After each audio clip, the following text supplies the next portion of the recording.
Là, ce qu'on découvre, c'est plusieurs choses. D'abord, que c'est une structure qui a été mise en place petit à petit dès avant la guerre, puis pour contrôler, comme l'expliquait Catherine, les territoires occupés par la Russie en Ukraine, puis maintenant l'Europe. Tout ça, c'est fait avec... où en fait, ils ont fabriqué des outils pour propager de manière systématique et organisée. C'est les services, en fait, russes aux ordres du Kremlin qui le font pour propager une propagande qui est créée par des avatars. Donc c'est des gens qui se font passer pour des gens réels alors qu'ils ne le sont pas, avec des noms comme les vôtres sur les réseaux sociaux ou sur les sites. Donc vous pensez que vous parlez à, je sais pas moi, à Ginette ou à Robert, et en fait, pas du tout. C'est des fausses personnalités, c'est des faux comptes qui ont été créés et qui n'ont servent qu'à une chose, à relayer des opérations d'influence. C'est-à-dire une façon, de manière massive.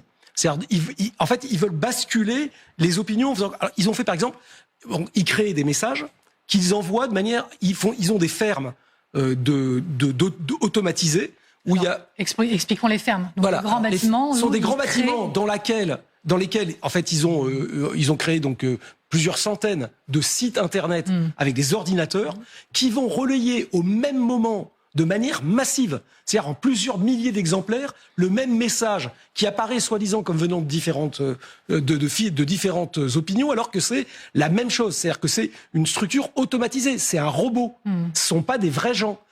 Ces campagnes-là, ensuite, donc une fois qu'elles ont été lancées, ce que font les gens spécialisés dans la guerre informationnelle, c'est qu'ils s'arrangent pour que ces messages-là soient considérés comme référencés sur les sites de recherche, sur les moteurs de recherche. C'est que vous, avec votre téléphone, de manière tout à fait normale, vous dites je vais chercher Ukraine guerre ou France aide à l'Ukraine, etc., etc.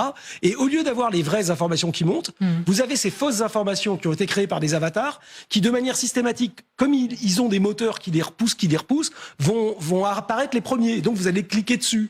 Ça, c'est l'autre chose. Et la troisième chose, c'est ce qu'on appelle... ils optimisent justement ces moteurs de recherche pour faire que en fait, la vague d'influence, le message sature l'espace public. Et donc, ça soit lui qui impose le débat. Exemple, ils disent l'économie russe marche de manière formidable. Et donc, tous les émetteurs, y compris les journalistes, se disent tiens, c'est marrant, il y a ce truc-là, on va regarder. Et en fait, c'est eux qui imposent les termes du débat, en faisant oublier que c'est aujourd'hui le pays le plus qui est le plus inégal au monde. Voilà.